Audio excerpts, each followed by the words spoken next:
circumstances to build and make beautiful the cities of America, and whereas they have kept alive for us a beautiful and dynamic heritage, and whereas they have encouraged us and sought for us the highest ideals and achievements, we do declare that we will forever write their achievements, sufferings, and encouragement on the tablets of our love and memory.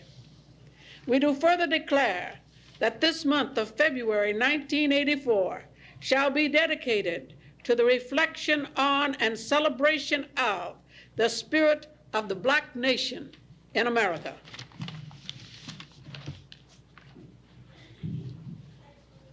Thank you, Mrs. Bridgewaters.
Watch the color.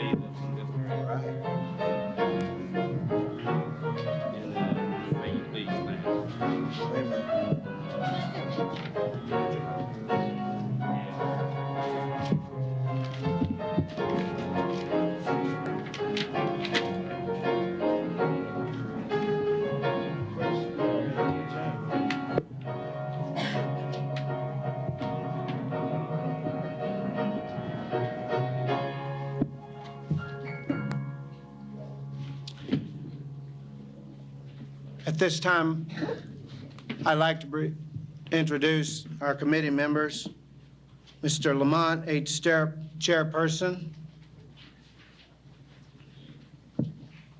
Mrs. Mary Hickman, Secretary. Mr. T. Johnny Miskin, our Campus Coordinator.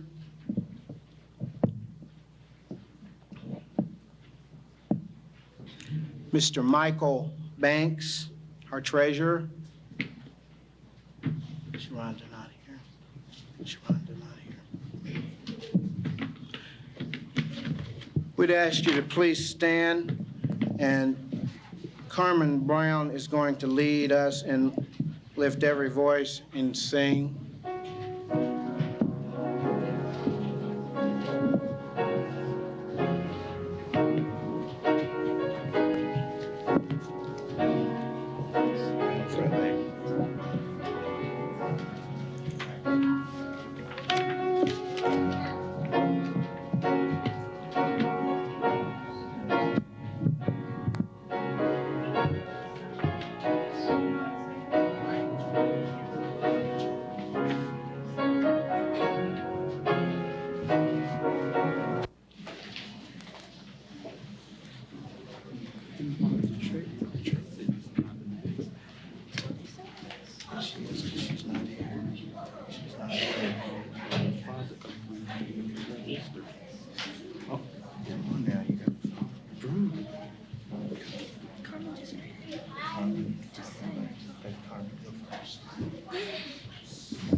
The designation of a specific period of time for the observance of the history and contributions of Black Americans began and gained impetus from Dr. Carter G. Woodson, father of Black history. Dr. Woodson received his PhD from Harvard University. He was a pioneer in promoting the study of Black history. As a high school teacher of American history, he was concerned that his textbooks did not include the history of all Americans. More specifically, he realized that the true history and contributions of Black Americans was omitted in most instances. That which was mentioned was distorted. This disturbed Dr. Woodson greatly because he felt that the history of all Americans should be taught. Dr. Woodson also noticed that Americans had established many holidays and special occasions for celebrating days and weeks, such as Brotherhood Week, Columbus Day, St. Patrick's Day, Education Week, Flag Day, Mother's Day, Labor Day, etc. He recognized that these nationally known holidays had very little significance for Black Americans, and that none of them highlighted their contributions. Dr. Woodson began researching the history and contributions of Black Americans and discovered that Black men and women had indeed contributed much to American society. As a result of his research, Dr. Woodson eventually wrote over 15 textbooks. On September 9, 1915, he founded the Association for the Study of Negro Life and History. In 1916, he started a scholarly publication entitled The Journal of Negro History. And 20 years later, he began the publication of the Negro History Bulletin. On February 7, in 1926, he promoted the Association for the Study of Negro Life and History to declare the second week of February as Negro History Week. This week was set aside in 1926 as national celebration to recognize the many contributions of Black Americans. This particular week was selected because it included the birthdays of Abraham Lincoln, President of the United States at the time of the Emancipation Proclamation, and Frederick Douglass, a prolific Black historical figure and champion of the rights of Black Americans. In 1972, the association changed its name to Association for the Study of Afro-American Life and History and Negro History Week to Black History Week. In 1976, Black History Week was expanded to cover the entire month of February, which is now celebrated nationwide as Black History Month, a time for Black Americans to be reminded of their ethnic roots and to share the knowledge of their heritage with others.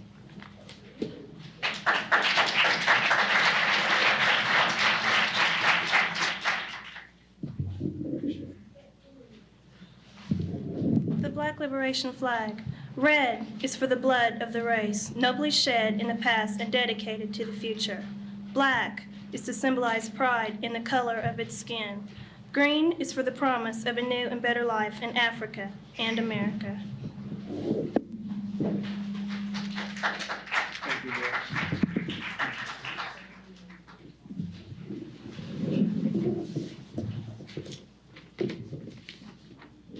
I have the privilege of introducing our guest speaker today. He is Associate Professor of the Afro-American Studies at Indiana University.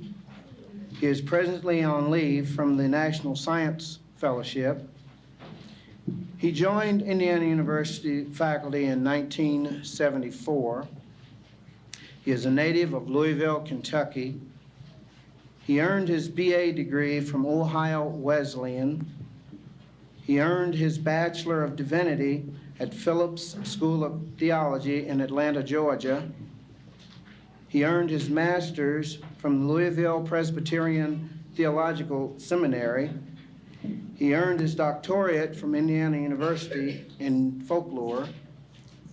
Before joining Indiana University, this man was a chaplain at Tyler, Texas College in Tyler, Texas.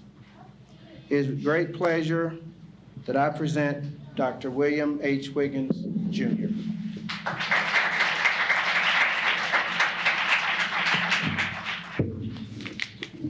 I think I would be remiss. I was talking with Mother Bridgewater as we sat the front. She was saying what a lovely sight this is to see so many persons out and participating in this event. And certainly this could not have been done without the unselfish and unstinting efforts of, I would say, the co-chairman or chairpersons of this particular event. in the persons of Mr. Morris Hickman and Mr. Lamont Sterrup. And I think it would be remiss if we did not give them a hand at this time.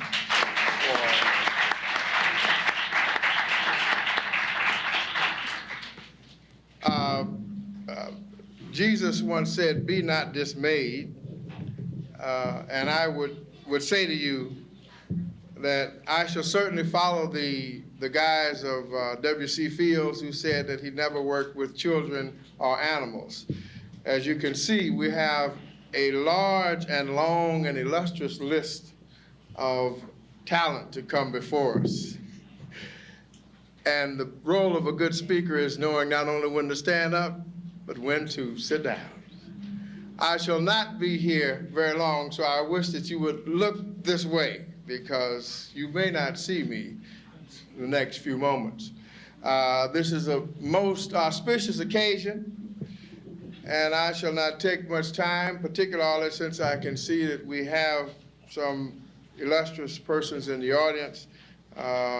Joseph Russell, and we can see with Mr. Sterling Neal and Fred McElroy, who were able to put on a tie and come out in the afternoon. Dr. Russell is an inveterate supporter of community events, but the latter two names share not only a neighborhood in Louisville, Kentucky, but also a penchant for being absent on occasions like this. We're happy that you could make it, gentlemen, and we look forward to seeing you at the end of the program. Why are we here? What does this day mark? I would like to leave with the audience, particularly the young people and to the parents, a few thoughts. My nephew, Adam Wiggins, asked me just a few moments ago, "Uncle Bill, how old will I be at the turn of the century?" Not being good at math, using my fingers, I came up with 16 years plus his 6 will make him 22 years of age when this century has passed and we step into a new one.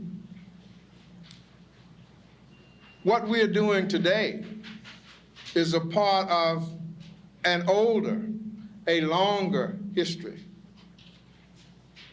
Black Americans have celebrated their cultural expressions, their political aspirations in events like this many, many, many years before today. And so in a real sense, each of you who will participate in today's program, either by reading a speech or by simply coming and giving support to your children or to friends that you know, are stepping into history and are becoming a part of a celebration which stretches its way back to the early 1700s. For there was a time when Black Americans celebrated their freedom or celebrated their desire to be free.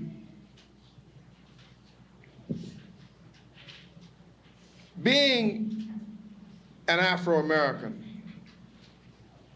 there's one thing I want to say to the young participants here, and that is that you have a charge. You have a responsibility. You are our future. At the turn of the century, you will be where we are now. And it is from events like this that you are to gain your inspiration and your hope to fill those spots. There was a young boy who grew up in slavery and who left it at the age of 12. And he was in school, unlike many of the schools that you go to, which are air-conditioned, which have central heating, which have blackboards, chapbooks, visual aids. His name was R. Wright, Richard R. Wright. And his first school in Atlanta, Georgia, was an abandoned boxcar. Now, can you imagine youngsters 12 years of age and older crowded into this car with a single teacher scratching her lesson on the board? Into this classroom there came the celebrated General O. Howard, General Howard of the Union forces, the same Howard for which Howard University is named, came in to talk to these youngsters.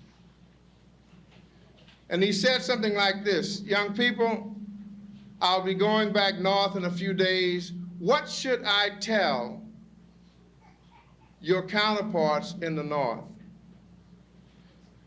And without hesitation, that young, scrawny, black youngster stood up and he said, General, tell them we're rising.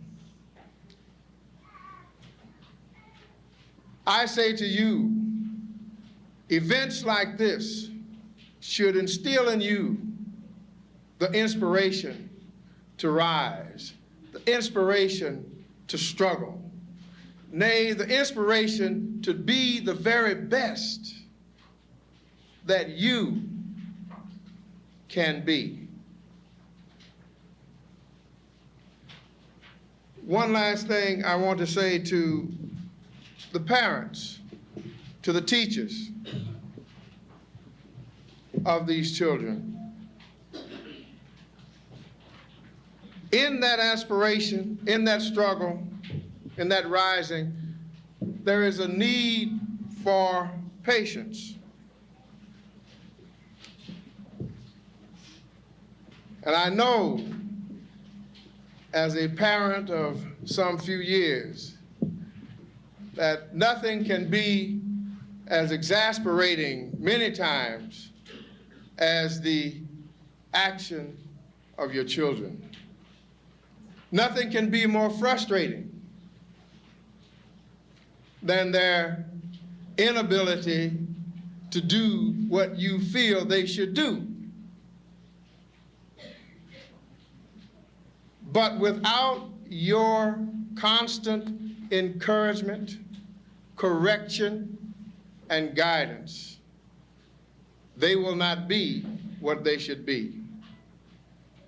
And so I would say, let us gather from this event which is going to unfold today. Let us shed a tear when the youngster comes up and participates. Let us redouble ourselves to the effort of making our children what they should be. And I hope I'm here in 2000 so I can see Malik McCluskey handing in his manuscript and talking with his father about what he intends to do. I hope I'm here in the year 2000 when I can see Miss Tina Wiggins stroll across the stage in New York City. I hope I'm here in the year 2000 when I can see Miss Ada McElroy become perhaps one of the youngest young ladies to turn down a scholarship to Brown to enter Harvard to study nuclear physics and something else that I know nothing about. I hope I'm here in the year 2000 to see one of you pick up the torch that Jesse Jackson has now lifted high and become the first American of African descent to be president of the United States. This is an exciting time in which to be alive. This is an exciting time in which to be young, to grow. If they ask you what you're doing, tell them that you're rising. I thank you.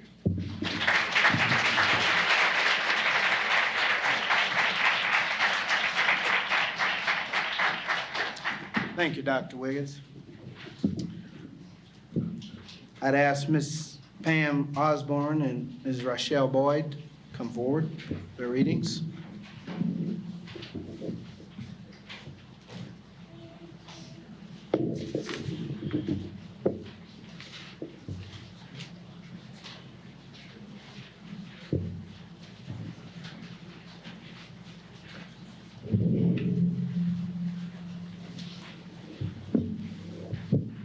Why should we study Black history? To show that Blacks have contributed to the many aspects of American life since their arrival on the continent with the Spanish explorers. To show that Blacks have struggled to win the rights promised to all Americans in the Declaration of Independence and the American Constitution. To demonstrate that Black Americans never willingly accepted slavery, but battled in valiant and practical ways to achieve the promise of America. To understand how the experience of Black Americans differed significantly from that of all other groups in American history. To demonstrate that Black Americans have made their contributions to America despite slavery and legalized repressions of the Jim Crow system. To instill in Black Americans a pride in their African and American heritage. Why study Black history? To know and appreciate the role, achievements, and significant contributions of Black Americans to the making of America. To know and appreciate great men and women whose daring deeds have enriched our lives and heritage immeasurably. To develop an appreciation of the racial, ethnic, and cultural diversity of American society. To understand the historical conflict between expressed American ideas and actions, to foster an appreciation for the contributions made by Black Americans to the development of the American economy, to understand the enduring and pervasive influence of racism in American institutions. Why study Black history? To instill in all Americans an understanding of Black Americans' contributions to the nation. To understand the roots and the background of contemporary problems facing Black Americans in the United States. To help Americans understand that the fight for equal rights is a reform movement aimed at the democratization of American life and the completion of America's promise of freedom to all. To develop the understanding that the basis of a truly democratic America lies in the recognition of the dignity and worth of the individual, whatever his or her racial or ethnic origins may be. Why study Black history? To understand and appreciate the great conflicts and dilemmas in American society, and to develop a commitment to help make America's great ideas a reality.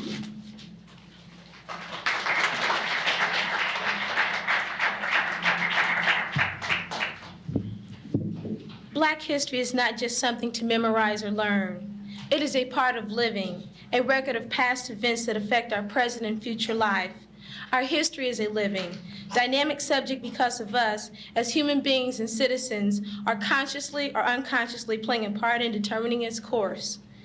We cannot successfully interpret the present without a knowledge and understanding of the past. Africa is the ancestral homeland of most of America's Black population. Any history of Black Americans must begin in West Africa with the civilizations that were first to feel the impact of the European slave trade. The course of African development was adversely affected by the growth of the slave trade. By the 19th century, European imperialism dominated much of Africa. Africans came to America from a continent that had seen great civilization and mighty empires. Ghana, Mali, and Songhai were the most important of these early empires. African Americans came from a people rich in oral literature, music, dance, and art. Just as newcomers to America from other continents brought with them the heritage of their homelands, so did the African Americans. To understand and appreciate the Black American heritage, it is necessary to look at the African past. Africa has had a long influence in Black American culture.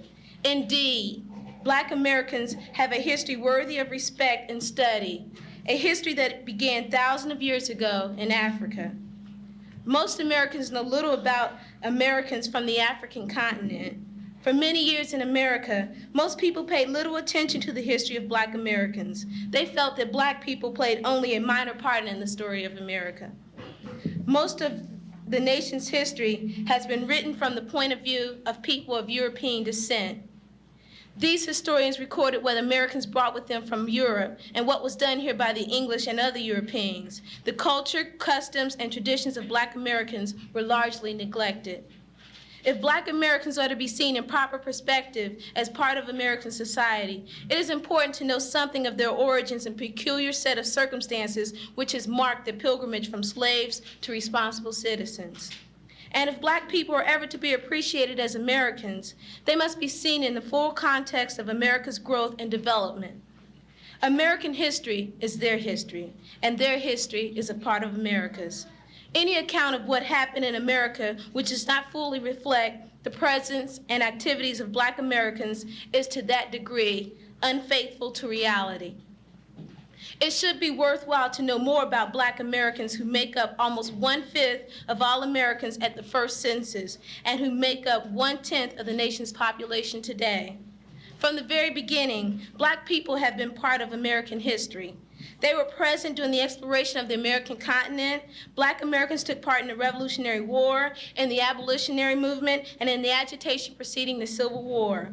Some of the great issues that have divided the American people have been those which concern Black Americans.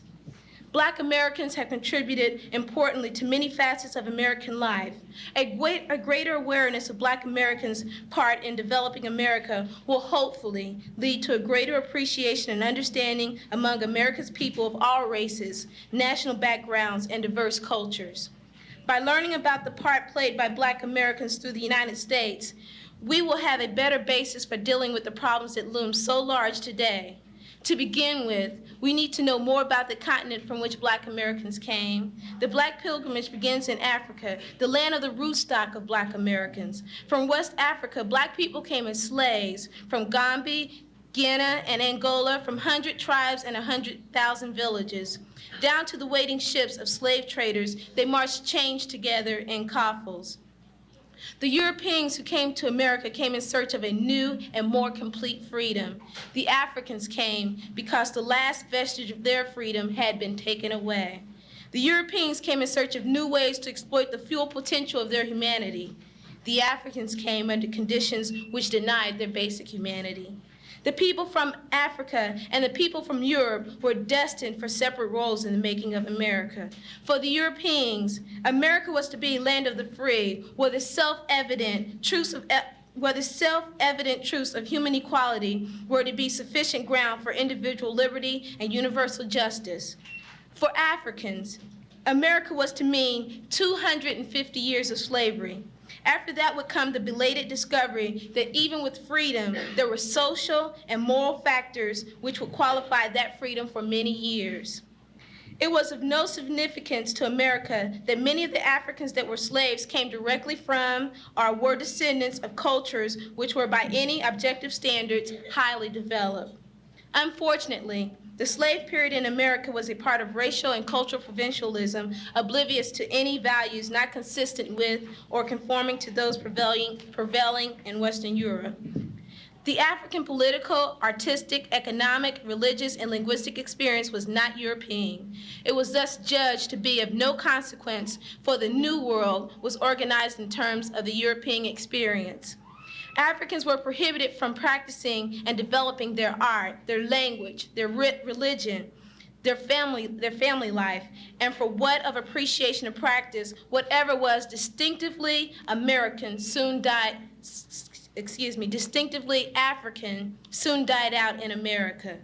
Despite a growing need for all Americans to know and understand the role and contributions of Black Americans in the history of our country, textbooks continue to either ignore Black Americans or to present them as a group of inexperienced, exploited, ignorant freedmen.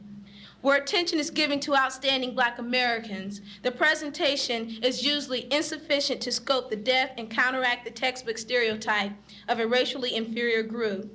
The Black History Youth Committee was founded to help remedy this inadequate treatment and to give all Americans a more valid perspective concerning the role of Black Americans in the building of our nation.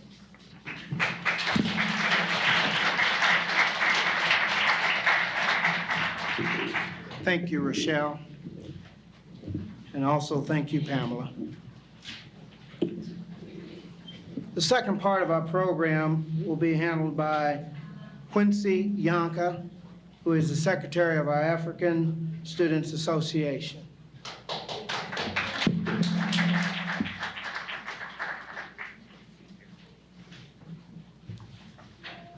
Well, on behalf of the African Students Association, let me thank the Bloomington Black History Committee for inviting us to participate in this program. We have a few pieces to present to you, beginning with the president of the association, Folu Ogundimu. He's going to give you a very short presentation. Folu.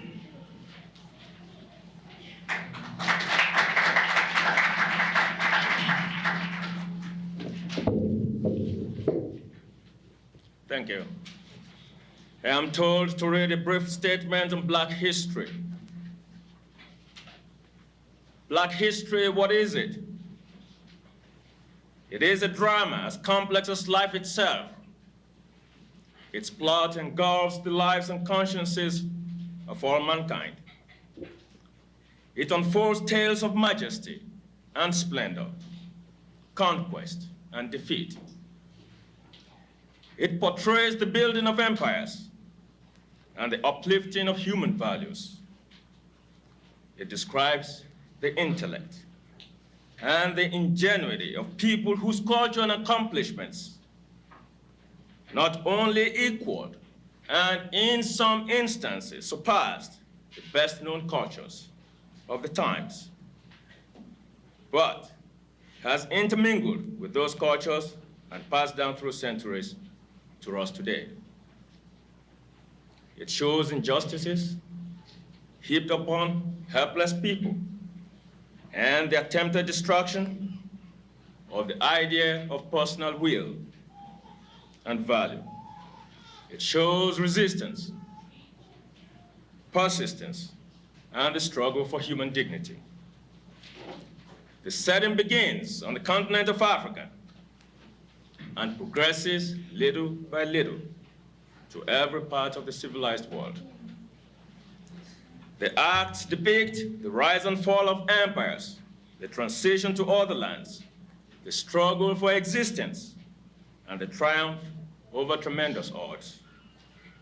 The scenes change from desert plains to warm savannas, from plateau highlands to tropical forests, and from the coast of West Africa to Spain, Portugal, Holland, England, France, the Caribbean, and finally to the shores of America. The characters comprise all racial stocks, but are composed chiefly of Black people of Africa and their descendants. The props are trade, commerce, greed, family cohesiveness, intellect, benevolence, power, despair, and all the interworkings of man's mind. The story begins deep in antiquity. The time, at least 3,000 years before Christ. Thank you.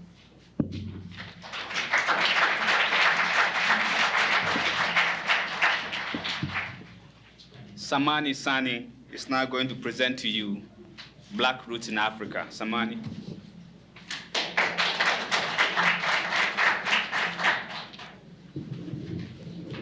Thank you. I've been requested to read a prepared speech on the roots, Black roots in Africa. Black history began in Africa. It was there that great Black civilization and the empires were built. Black people developed their own cultures. Scholarly Blacks made great contributions to the cultures of the time. Black culture has united with other cultures, and the best of these cultures has been passed down through centuries to us today. Egypt has often been called the model of civilization. Many of its beliefs and practices have spread throughout the world. Our 12-month calendar, 7-day week, and system of measurement have come from Egyptian culture. The modern religious belief of life after death was also a basic Egyptian belief. Egyptians developed principles of geometry and practiced early method of surgery. They expressed themselves through art and literature. They were the first to use stone in architecture. History indicates that civilization developed in Egypt more than 6,000 years ago. It was a land suited for the development of great civilization. Black people were in Egypt from earliest time. Remains of artifacts, bodies date their presence thousands of years before the great dynasties. They contributed much to the civilization of Egypt. Records of their contributions have been preserved in paintings, archaeological discoveries, and in writings. Evidence shows that at least 1/3 of Egyptian population was black. Paintings depict Egyptians as reddish brown, yellow, or black. Black people helped to form the political organization of Egypt. They held position of government with honor. Blacks helped construct the pyramids and public buildings. They tilled the soil and served in the Egyptian army. They influenced the development of religious institutions and contributed to the arts. Black people were kings and queens in Egypt. A black queen shared the throne of Egypt during one of its grandest periods. She was Nefertari, wife of Ahmose I, who reigned from 1546 to 1570 BC. He was the first ruler of the 18th dynasty. Under his leadership, Egypt's empire was extended into Asia, and its boundaries in Nubia was pushed further south. She was known for her great beauty, executive ability, and strong personality. Thank you.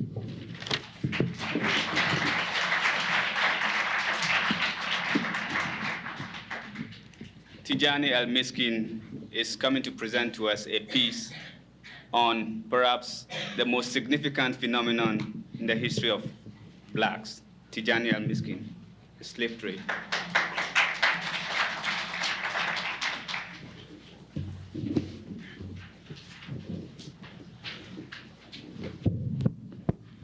Bismillahir Rahmanir Rahim. My paper is on African slave trade. For centuries, the kingdoms of Africa had prospered from their control of vital trade routes, even before the birth of Christ. While most of Europe was a stagnant land, Africans had developed a thriving trade in gold, salt, spices, bronze, and iron. In the 15th and 16th centuries, however, the nations of Europe embarked on a bold course of exploration and conquest. The cargoes from Africa began to include human beings, the start of the African slave trade that would last for nearly 400 years. The story of the African slave trade is part of the history of Africa as well as the history of Europe and the Americas. Indeed, during its final 2 centuries, from 1650 to 1850, this trade largely shaped the history of Africa. Many Africans lost their lives as a result of the African slave trade. The Africans who survived the voyages to Europe and the New World were only a fraction of the number seized in Africa.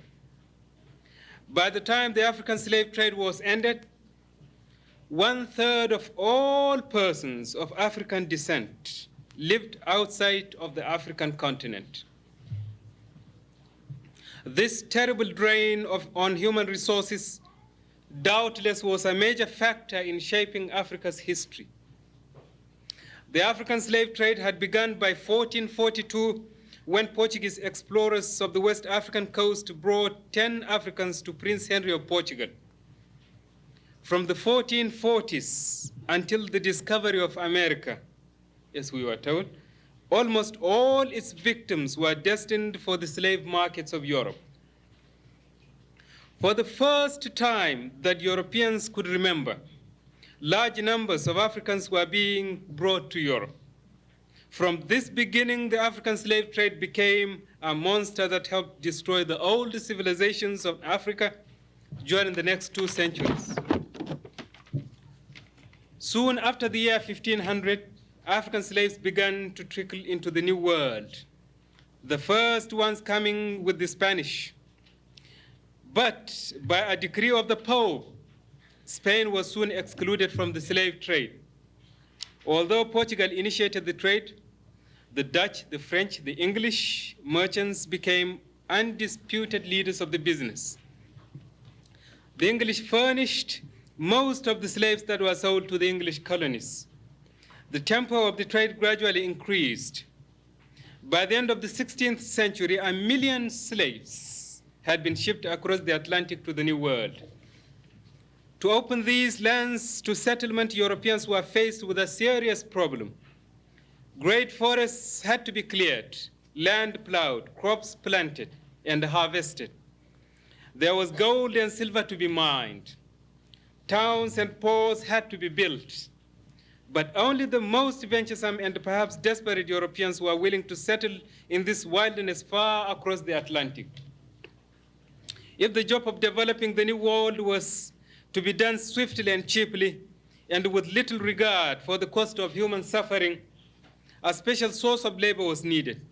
So the Europeans ultimately turned to the use of slaves.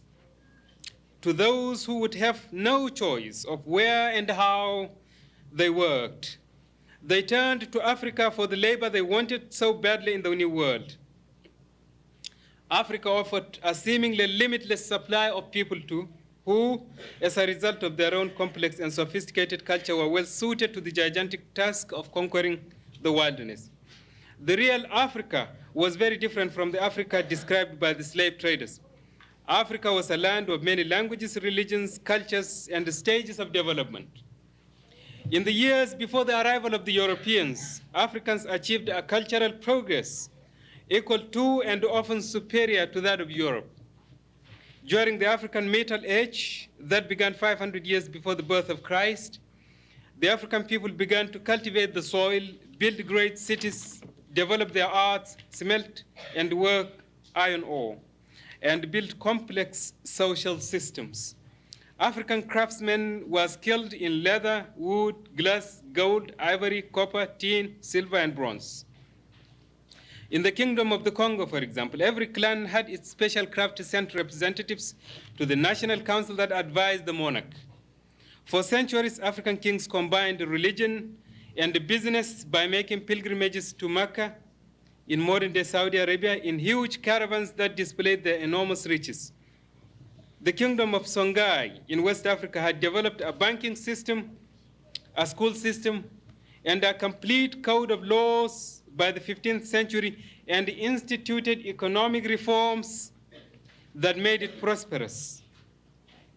It traded with European and African nations, and its University of Sankore at Timbuktu, situated in present-day Mali, offered courses in surgery, law, and literature to African, Asiatic, and European scholars. In the year Columbus discovered the New World, Songhai ruled an empire that was larger than all of Europe.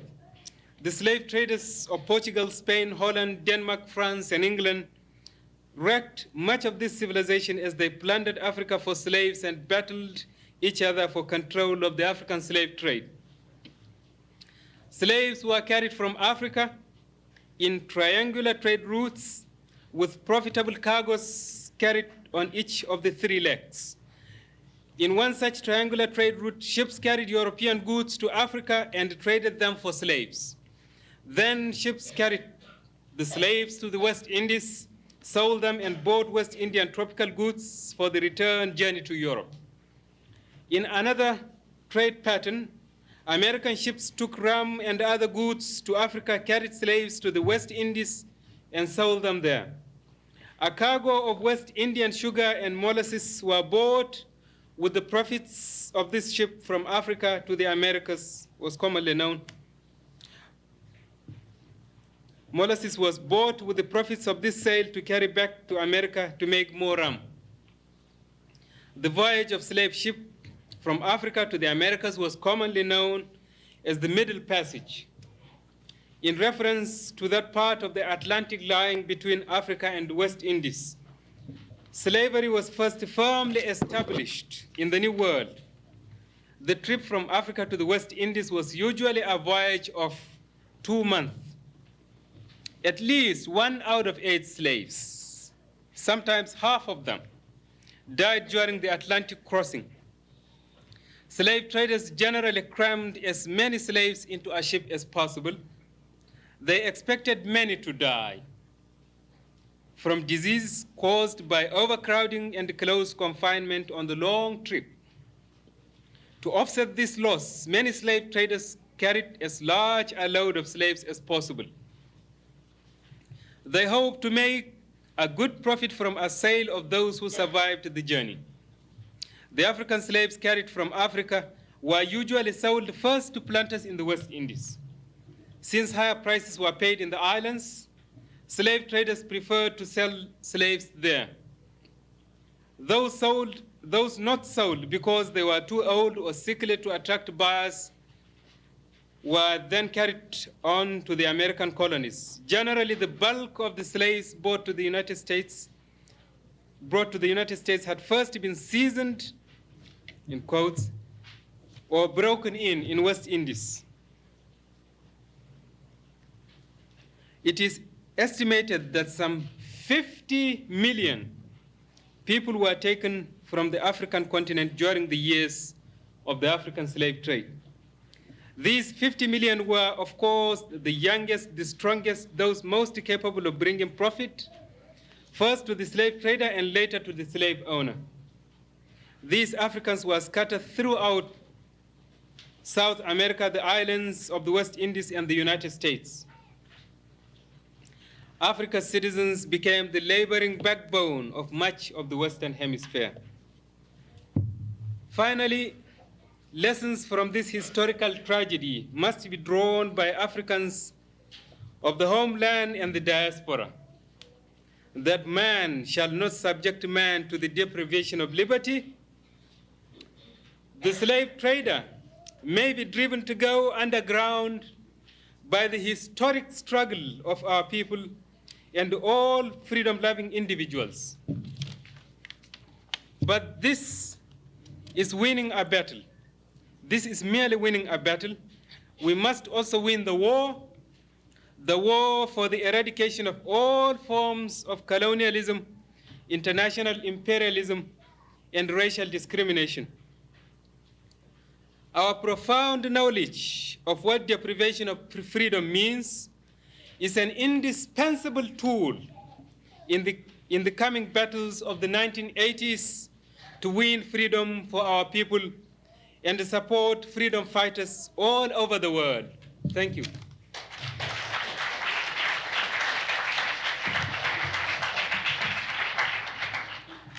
It's time for poetry now, and we have 2 very short pieces. The first one to be presented by Kibujo Kalumba, who is going to present an ode to our ancestors. Kibujo.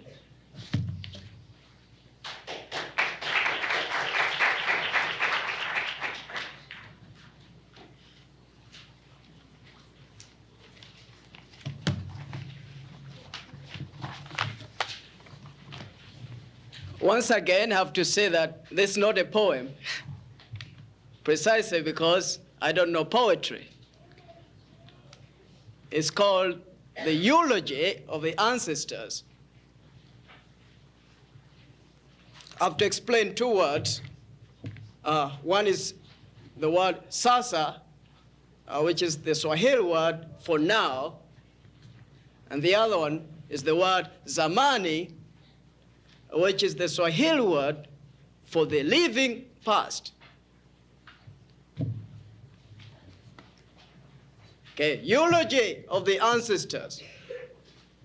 Let us remember great people, our ancestors, wherever they are scattered. They sleep in peace wherever they were buried, contented due to their greatest accomplishments. We start with Kamata, the ancestor of all ancestors, according to an old South African legend. We remember Kintu, this predecessor, said to be the father of all the Bantu speakers. Some are great, great visionaries who uttered prophetic oracles.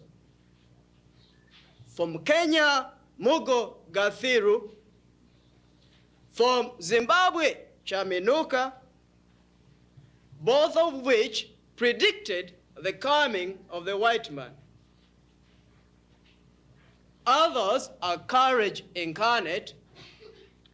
Listen now to such gallant warriors. From America, we remember Sojourner Truth, who endeavored to liberate the enslaved Africans. Fannie Lou can't be forgotten as one of those Afro-Americans who died fighting the system. Some are peace personified, Lithulu and Luther King. Both led their contemporaries in fighting without violence. Many died in their prime of life for causes too noble to fade for memories. Biko, the youth of South Africa, Mboya, the one from Luoland, Malcolm, who dominated the 60s.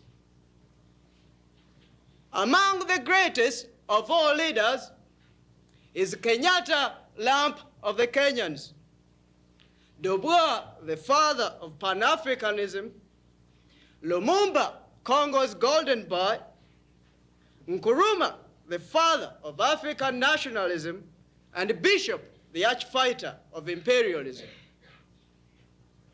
Others are irreplaceable composers who shook the world by their melodies. Who can forget Bob Marley, the ancestor of great reggae? These are some of our ancestors. There are more. Believe me, there are more. May these and all our ancestors sleep in peace wherever they are buried, as the Sasa and the Zaman is inseparable. Neither are you from our memories.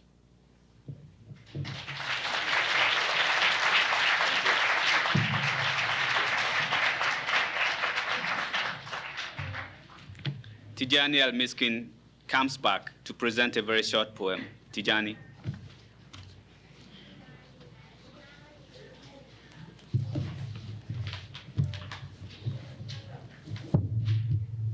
A couple of very short pieces. The first one is called Dousing the Flame. A breathing corpse or a coffin-bound one, now coming as a body with a doused flame of desire, when freed from these bone chains and clay fetters, coming with eyes sleeplessly closed, holding these olive-carved beads, bound like the bones in 100 chains, bound like the bones in 100 chains, bound like the bones in 100 chains. The second poem is called Climax, and it's dedicated to Nelson Mandela. I'll say briefly a couple of words about who he is. He is one of the greatest freedom fighters in recent South African history because of his unusual ability to mobilize the South African people to fight for freedom. He was confined by the apartheid authorities to Robben Island prison. And there, they said he was influencing the other prisoners too much, so they transferred him to a more isolated prison. He is now languishing there. And as a dedication to him, I say, like his hands, his eyes and heart are fettered with qualms and unspoken words about others not to be betrayed. Pretoria's climax of hate is a chain of chains. Climaxes never sustain their rhythm. They explode with their own intensity, spent by self-inflicted violence. Your captor's despair will break your chains. Every drop of your blood drips from all your people. Like the offspring begetting clot, every drop will beget too many fighters to be led away. Thank you.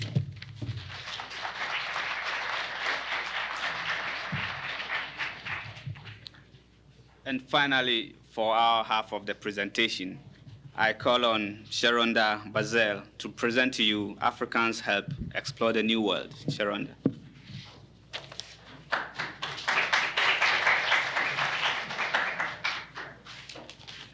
Hello, my name is Sharonda Bazell. Okay, Africans help explore the New World. The rich land we now call America has, of course, existed as long as other parts of the world. The true discoverers of this land were Mongol tribesmen who arrived here 4,000 years across the Bering Straits before the birth of Christ. Migrating across the Bering Straits when the tides were low, they settled first in the northwest to become the ancestors of the Indians, inhabiting the land when the first Europeans arrived. Christopher Columbus, sailing under the Spanish flag, landed on one of the Bahama Islands on October the 12th, 1942. It was in 1513 when the Spaniard Ponce de Leon explored Florida that the first European touched upon land that is now considered the United States of America. The presence of Africans in Europe, especially in Spain and Portugal, made it quite natural that they would be included among the first voyages of discovery and exploration of the New World. This was certainly true after 1501, when Spain lifted the earlier ban and permitted Africans to go into the Spanish lands in the New World. After Africa was opened by the European traders in the late 1400s and early 1500s, many Africans accompanied the Spanish and Portuguese explorations in the New World. They came as explorers, seamen, soldiers, laborers, servants, and slaves. In varying numbers, they accompanied Columbus, Balboa, Ponce de Leon, Cortés, Coronada, de Soto, Alvarado, Pizarro, Narvaez, Fray Marco de Niza, and Cabeza de Vaca. Pedro Alonso Nina was an African navigator of the Nina, one of the ships Christopher Columbus sailed into the New World in 1492. 30 Africans, including Nufalo de Olano, were the Balboa when he discovered the Pacific Ocean in 1513. Africans searched in Florida with Ponce de Leon for the Fountain of Youth. Others helped in the founding of St. Augustine, Florida, America's oldest city. Africans accompanied Hernando Cortés into Mexico in 1519, and one of them planted and harvested the first wheat crop in the New World. Africans were with De Soto, who reached the Mississippi River in 1541. Africans campaigned with Alvarado and Pizarro on their expeditions in South America. Africans were with Narvaez on his expedition of 1527, and they accompanied Cabeza de Vaca in the exploration of the southwestern part of the United States. The Spanish explorer Coronada, who is generally credited with the discovery of Arizona and New Mexico in 1540, was actually preceded by Estebanco. So he was the best-known African explorer with the Spanish expeditions. Estebanco served as an advisor to Cortez and as a guide to Cabeza de Vaca and Fray Marcos de Niza. He explored Florida, Mexico, and parts of Arizona and New Mexico. During the Florida expedition in 1528, Estebanco, Cabeza de Vaca, and 2 companions were captured by Indians. They escaped only to spend 8 years wandering through camps, swamps, and forests trying to find their way to the Spanish headquarters in Mexico. It was necessary that during this time that the 4 explorers first heard of Cibola from the Indians. Cibola, over the 7 cities of gold, was said to lie somewhere north of Mexico. The attempt to reach this legendary land was to lead Estebanico's last journey. In 1539, Estebanico conducted an expedition headed by Fray Marcos de Niza into the Zuni country of New Mexico. The purpose of this expedition was to find the legendary city, the 7 cities of Cibola. As Estebanico pressed forward, he sent back wooden crosses to indicate his progress. When the crosses grew larger, Fray Marcos de Niza knew that he had met with success. Estebanico's discovery of the first of the 7 cities ended in tragedy when he was killed by the Indians.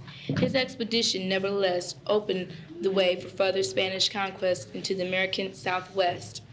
Africans also were with the French in their exploration of the New World. In the Canadian expedition, Africans were with the Jesuit missionaries. When the conquest of the Mississippi Valley was undertaken by the French in the 17th century, Africans constituted a substantial portion of the pioneers who settled in the region. One of these earlier settlers was Jean-Baptiste Ponte de Sable. He opened a trading post in 1779 on the shore of Lake Michigan. On this site developed the city of Chicago. Africans came to America more than a century before 1619, the year when 20 Africans were brought to Jamestown, Virginia. Their arrival during the earlier period of exploration marks the beginning of Black history in America. Although most of the Africans who came to the Americas during the century before Jamestown had the status of slaves, they played an important part in the opening of the New World. They worked on plantations and in the mines of the Caribbean islands and of the Spanish-Portuguese lands in Central and South and North America. Their labor helped to make the settlement of the New World a profitable enterprise for Europeans. The Africans who helped to open the New World could not know that these discoveries and explorations would be followed in the time by the enslavement of millions of Africans. They knew only that they were participating in the exploration of a vast territory rich in natural resources. They could not foresee that the African slave trade soon would divert the flow of Africans from Europe to the New World across the Atlantic. Their story, then, is a vital part of American history.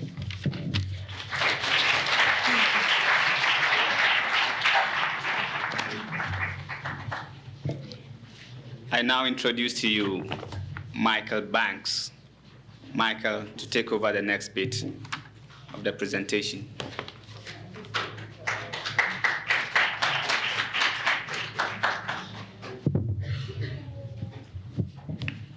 This is an interesting part of our program. The third program part is going to involve our youth. We will be having a break for a film strip coming up. We'd like to begin with a moment in Black history by Kathy McCargo, followed by a selection by the Apostolic Lighthouse Choir.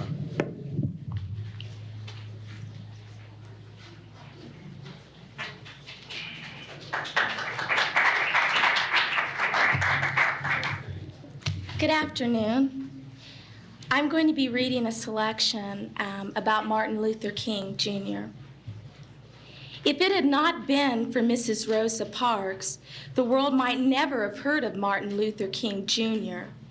Mrs. Parks was arrested for refusing to yield her bus seat to a white man, and her arrest altered Dr. King's destiny. He had come to Montgomery, Alabama, to serve as pastor of the Dexter Avenue Baptist Church. He wound up with a pastorate encompassing all of Black America. Outraged at Mrs. Parks' arrest, the Black community organized the Montgomery Improvement Association and elected Martin Luther King Jr. as its president. The MIA staged a massive bus boycott, which lasted 381 days and resulted in a desegregated bus system. The victory was the first in the current civil rights movement and King's first step toward becoming its spokesman.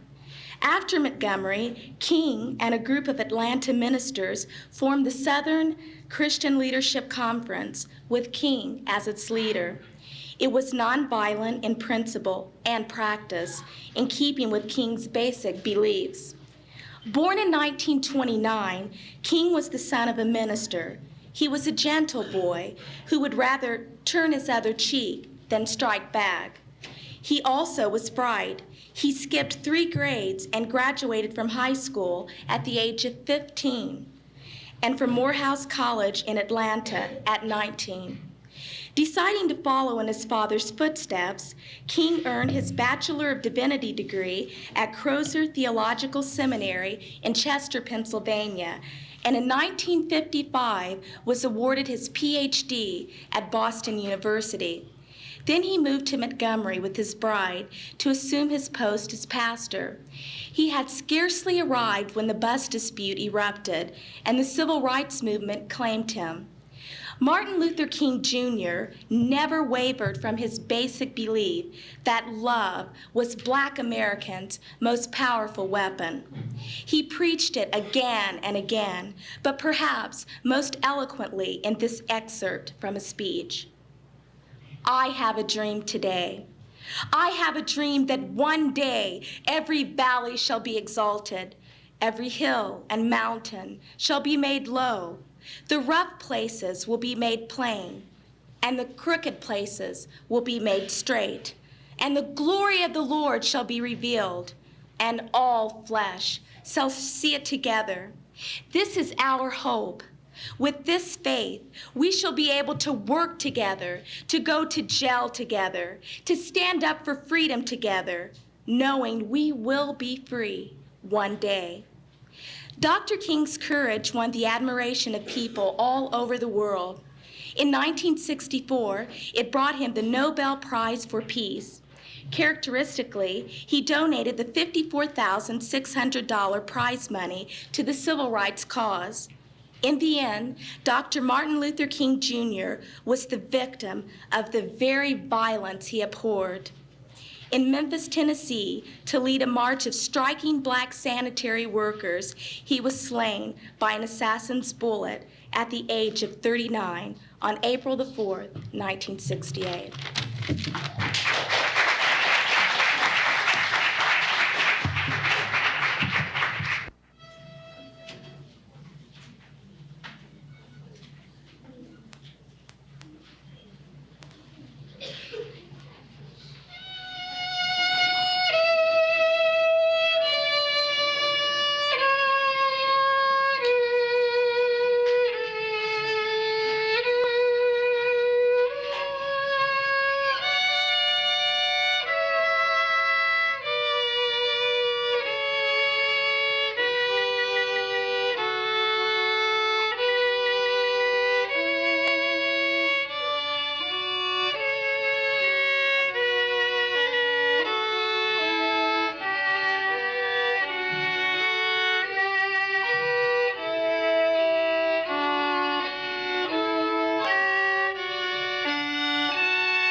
gentlemen.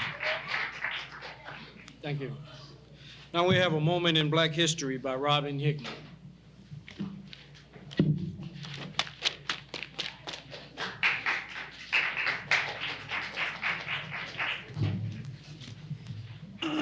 This is a story of Harriet Tubman, born a slave in Maryland in 1822, who made a daring escape to the North in freedom. At the risk of her life, she returned 19 times to lead over 300 of her people to the Promised Land. Harriet, born a slave, work for your master from your cradle to your grave. Harriet clean, Harriet sweet, Harriet rock your child to sleep. Harriet hear tell about the Promised Land, how Moses led the slaves over Egypt's sand, how Pharaoh's heart was hard as stone, how the Lord told Moses he was not alone. Harriet prayed to the Lord at night for strength to free your people when the time is right. Harriet grow bigger, Harriet grow stronger, Harriet work harder, Harriet work longer. Then, Harriet got the sign that the time was right. She cried, brothers, sisters, I'll lead you tonight. The North Star shone to light Harriet's way, and they marched by night and they slept by day. Some were afraid, but none turned back, for close at their heels howled the bloodhound pack. A snake said hiss, a howl said who, Harriet said we're coming through. A runaway slave with the price on her head, I'll be free, said Harriet, or I'll be dead. She said, believe in the Lord. She said, believe in me. She said, brothers, sisters, we're going to be free. They slept in a barn with the barnyard fowl, and Harriet kept watch like a barnyard owl. Good people gave them food to eat and a chance to rest their weary feet. They gave Harriet chickens to disguise the runaway slave from spying eyes. Then the north wind howled like a bloodhound pack, but none were afraid and none turned back. Harriet led them across the snow toward the Promised Land as Moses led his people across the burning sand. They marched through the cold and they marched through the heat, and the only sound was their marching feet. Now they marched by day, now they marched by night, still the Promised Land was not in sight. Now Harriet grew weary and sick at heart. Now the Lord sent Harriet a chariot. The chariot was sent by the Lord's own hand, and Harriet rode the chariot to the Promised Land. Harriet, Harriet, born to be free, led her people to liberty.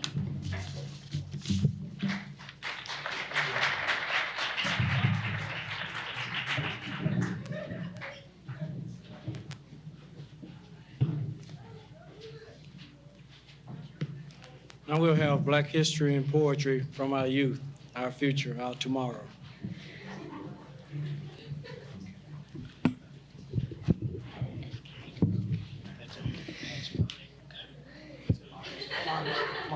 My name is Adam Wiggins, and my poem is Hero. Name me a hero, I'll name you three. Nat Turner, my daddy, and someday me.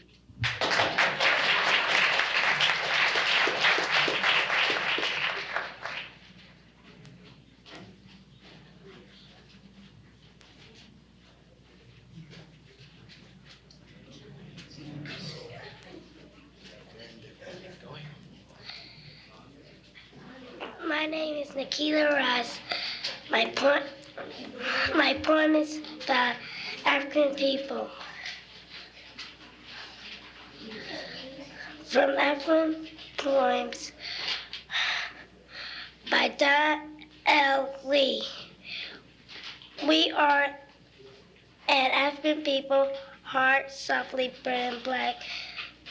The earth magic color our vein. We and African people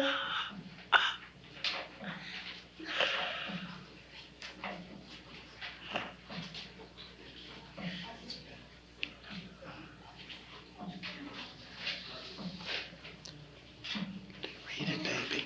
You can read it. We are an African people. Okay? Okay, come on, that's good.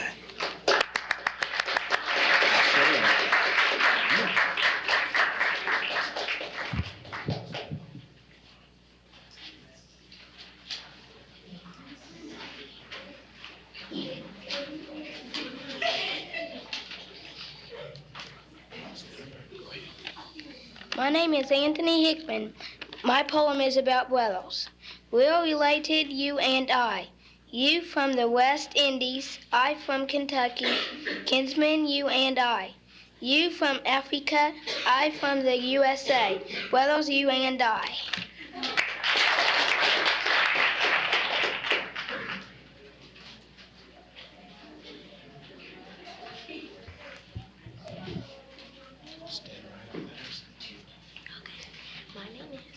My name is Yolanda. Yvette. Holton. My poem is Hyra. Hadridge. Actor. Marcia. H. Kyles. This learned man became well known This man became well known because he studied hard. He graduated A graduate abroad. bar. A famous actor he became. The famous actor he became. The finest of his day. The finest of his day. Kings and queens. Pay tribute. In a very special way. Call him successful.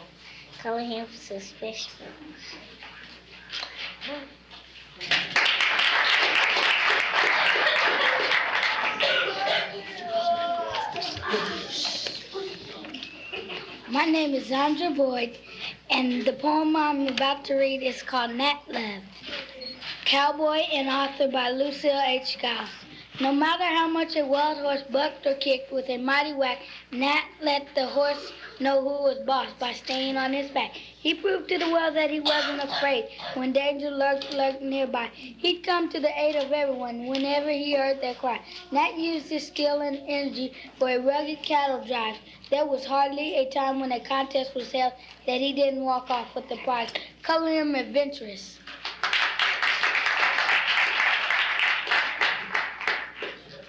My name is Gabrielle Lachelle Bichette Thomas. I have two poems. The first one is Benjamin Banneker, mathematician, inventor, and astronomer, by Lucille H. Giles. Banneker studied the sky at night. He studied the sun that gives us light. The clock he invented ran year after year. It struck on the hour until it ran out of gear. George Washington chose him to help plan each street, and Washington, D.C. accomplished this feat. Color him honorable.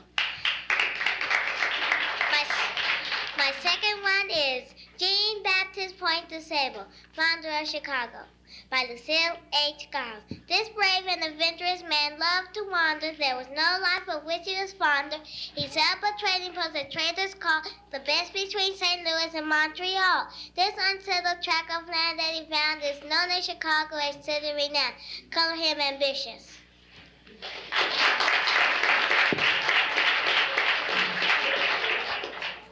My name is Tiffany Ross.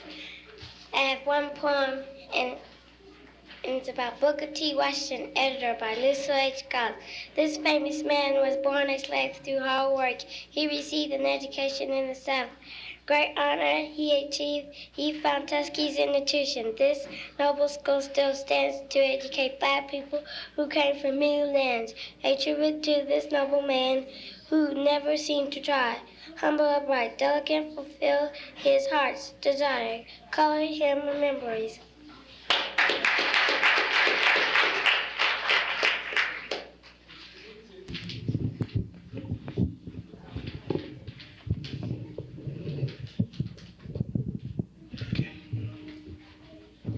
My name is Sean Mann. My poem is Harriet Tubman, Underground Railroad Leader. Through bitter cold and icy rain, slaves escaped by foot and tread.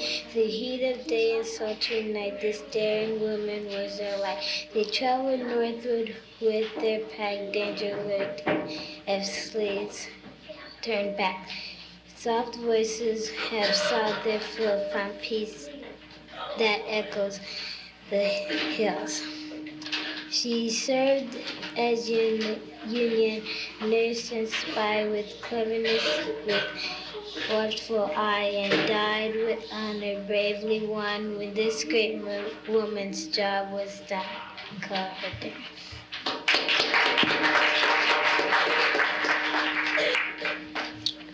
My name is Brian Ice. My poem is Ralph J. Bunch, United Nations Mediator. This great outstanding man truly longed to see peoples of all nations live in harmony. He would talk with leaders of nations who wanted to fight, but this gifted man could convince them that fighting would not be right. A tribute to this leader, to all that he achieved throughout his noble efforts, a peace prize was received. Color him wise.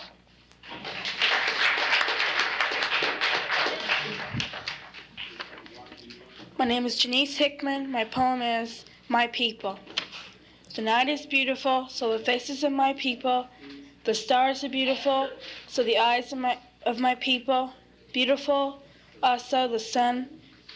Beautiful also are the souls of my people.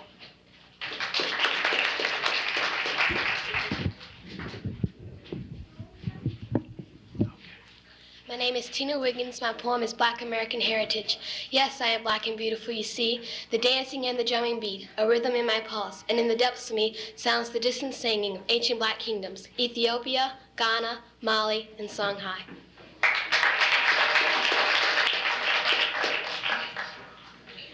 My name is Suzanne Mans, and my poem is I.D.B. Wells, Cassandras. Many centuries before Miss Wells was born, a maid in France named Joan of Arc left her home one morning. This brave girl used a sword to set her country free. The English army met and defeated, and France won victory. In modern Joan of Arc, young Miss Wells became an editor within the South who quickly rose to fame. Her weapon was a pen that she used to fight the evil greatly abused the Southern blacks' rights. Throughout her daring life, she labored for the day when justice, truth, and happiness she come blacks' way. Compassion, love, and faith, a college that she met, possessed heroic qualities that one should not forget. Color her brave.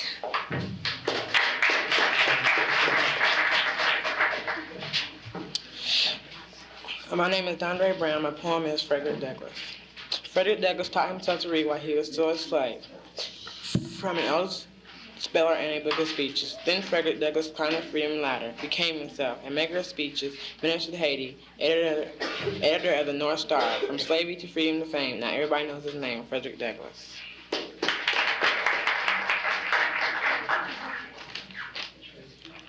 My name is Travis Johnson. I have 2 poems. Jackie R. Robinson, the first black player in the Major Leagues, by Lucille H. Giles. The Major Leagues will not accept his athlete or his brothers, but Jackie did his very best to pave the way for others. When crowds would jeer and yell insults, he played with all his might. He unlocked doors of prejudice and stood up for his rights. All throughout his fine career, Jackie thrilled each fan. He used his skill to slug the way into the heart of man, calling him fair. My second poem is George Washington Carver, scientist and educated by Lucille H. Giles. His heart was filled with tenderness for many little things. He painted lovely pictures of flowers bright in spring. A tribute to this humble man who gave the world so much. His many rare discoveries on peanuts, plants, and such. Color him brilliant.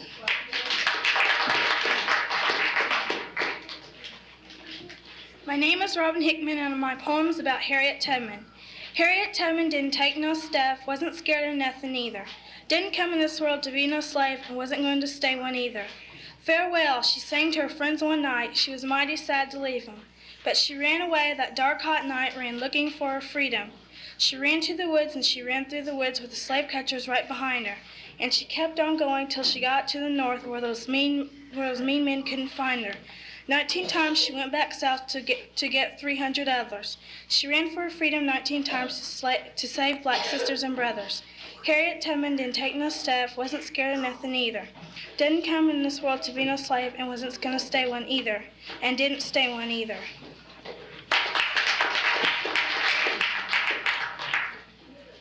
My name is Rocky Ross. My poem is about Malcolm X by Julius Thomas. He knew someone would take his life. He lived near fearing when the end would come. He was a true brother. He realized before time that all men are men, and children of each other. This is his greatness to bring it to us that all men are really brothers. My name is Malik McCluskey, and the title of my poem is Malcolm X, Martyred Spokesman. This great man met a challenge and rose from poverty to bring his message to the world, along with dignity. Malcolm X was daring, he always spoke outright, he lashed at segregation with all his strength and might. Malcolm X was martyred in 1965. The memory of this daring man will always remain alive. Color him outspoken.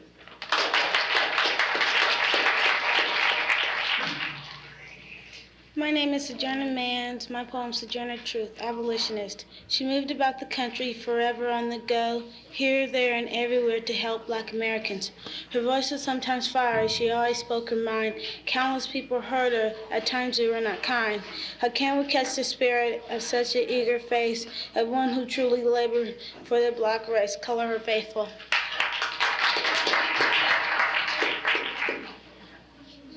My name is Cynthia Yvette Thomas. I have two poems. The first one is Colonel Charles Young, Soldier, by Lucille H. Skiles. This very famous officer from West Point went to war, commanded many cavalrymen with them he journeyed far.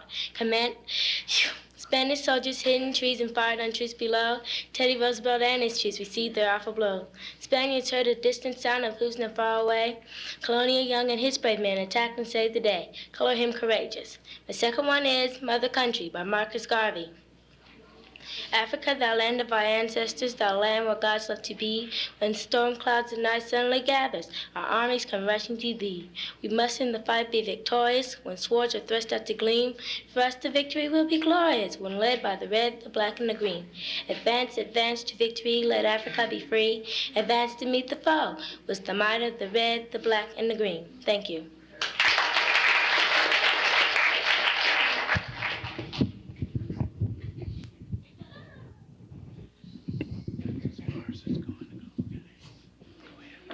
My name is Elise Hunt, and the poem I'm reading is called The American Heritage by Ruth Gibbs. Oh, my children, remember the beautiful continent of Africa, the land from which your ancestors came. At least let them not rob you of the remembrance they claim your ancient land, which they grab for its riches. But they cannot take from you your roots in that land, only the sense that you allow yourselves to forget that heritage. Remember, oh, remember the dancing and the drumming, with which you beat out the dramatic expression, your history. Remember the sculpture with which you carved your fascinating story. Oh, remember, my people, the land of your beginnings.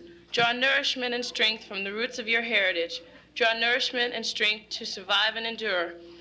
Only if they can cut you from those roots, cut off your strength like the hair of Samson. Only if they can turn your mind away from your American heritage, African heritage. When I thrill of the vitality to that dancing and drumming, the rhythm of it and the endurance, I thrill to the vitality of people. They can scorn, abuse, and beat, but never, never defeat. Remember, my children, oh, remember.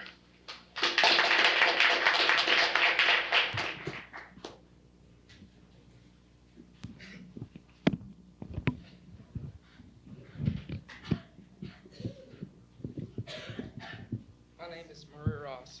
I did my speech on Martin Luther King Jr. Martin Luther King Jr. was a mighty man. To get equally was his plan. He worked very hard for what he thought was right, but he never ever chosen to fight. He said everyone should be free regardless of color, creed, or creed. He was treated brutally and thrown in jail, but his followers always paid his bill.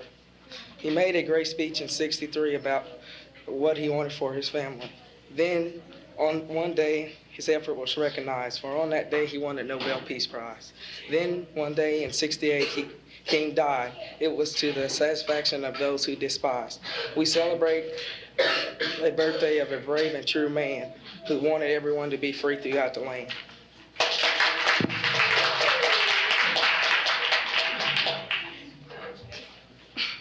My name is Tracy Hickman, and I have two poems. The first one is to W.E.B. Du Bois. I sing of a man of wise intention and plan, a man who long before we awoke sang of the souls of black folk. I sing of a seer, in life he had no peer, who long, oh long, before we awoke, prayed for the souls of black folk. His spirit is soaring above us, that spirit that truly did love us, that long, oh long, before we awoke, pled for the souls of black folk, bled for the souls of black folk. My second one is Miriam Bethune, the great humanitarian. This gifted woman inspired mankind by creating beauty wherever she went.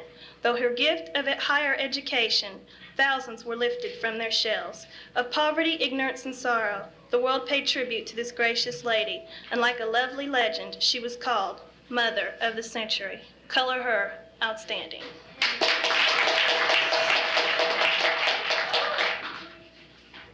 My name is Doris Morris. I have two poems. The first one is Mary Church Terrell. Freely she received at birth the gift of wealth while here on earth. Freely from the gift she shared, with those less fortunate she cared. Her skill in writing and in speech encouraged those within her reach. She served her people with her might to help obtain the equal right. Color her thoughtful. The second one is Listen Children. Listen children, keep this in place. You have for keeping always. Keep it always, we have never hated black. Listen, we have been ashamed, hopeless, tired, mad. But always, always we loved us. We have always loved each other. Children always pass it on.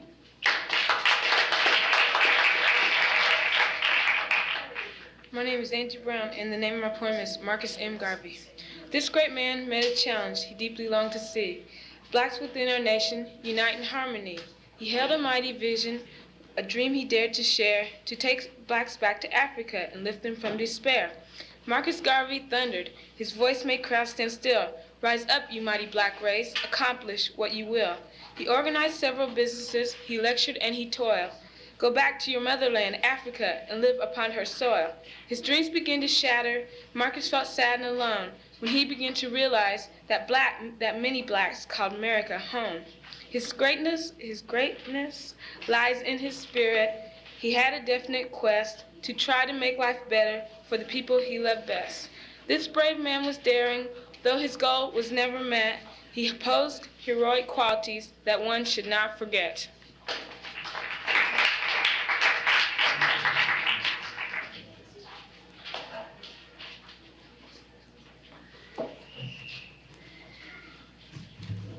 Proud Black History by James W. Mans.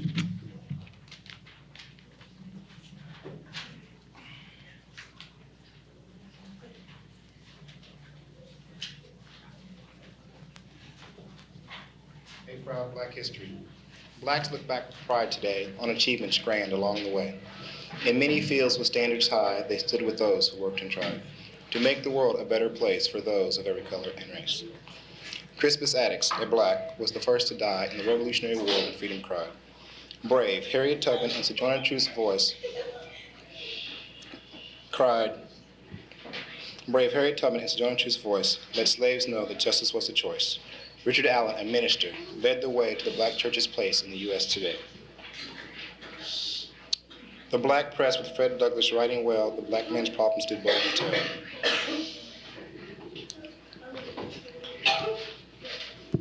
Time's not enough to speak of our history of a black man's faith. This is still a mystery.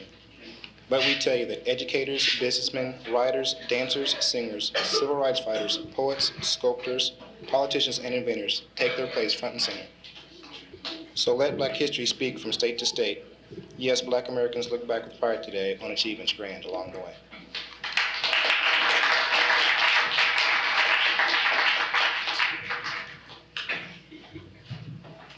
If it was something that the Black History Committee would like to say to those black Americans who gave their lives in the quest for freedom, if it is something that we as black Americans could say to those individuals, if it's something that we as people could say to those individuals, then perhaps, just perhaps, it might be this. We remember. Thank you, Crispus Attucks, for falling in the cause of liberty. Thank you, Harriet Tubman and Nat Turner, too, for so strongly backing up the belief that all men are born free. Thank you, black composers, known and unknown, for lifting the spirit above the darkness of slavery through soul-stirring song that lighted the flame of faith, enabling us to survive. Thank you, W.C. Handy, Bessie Smith, Louis Armstrong, Duke Ellington, Ethel Waters, Mahalia Jackson, Billie Holiday, and Nat King Cole for the songs that you sang and the music you played. And thank you, Robert S. Abbott, for establishing newspapers that help to enlighten us of our black awareness and pride. Thank you, Madam C.J. Walker, for your enlightened vision that caused us to see just how very beautiful black can be. Thank you, George Washington Carver and Percy Julian, for all of the contributions your great scientific minds made. Thank you, Jack Johnson, for being a man, and you, Jesse Owens, for being a master of every race you ran. Thank you, Langston Hughes, James Baldwin, and Gwendolyn Brooks, for your artistic integrity and masterful books.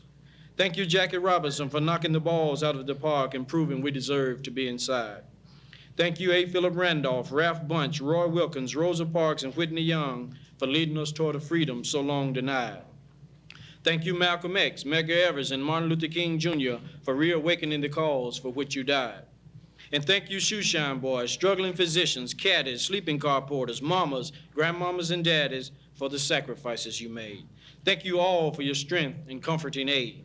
Without you and so many others, some renowned but most unknown, there's surely no way that any of us who have achieved some success would be where we are today. We either hang in there together or we simply hang. Thank you.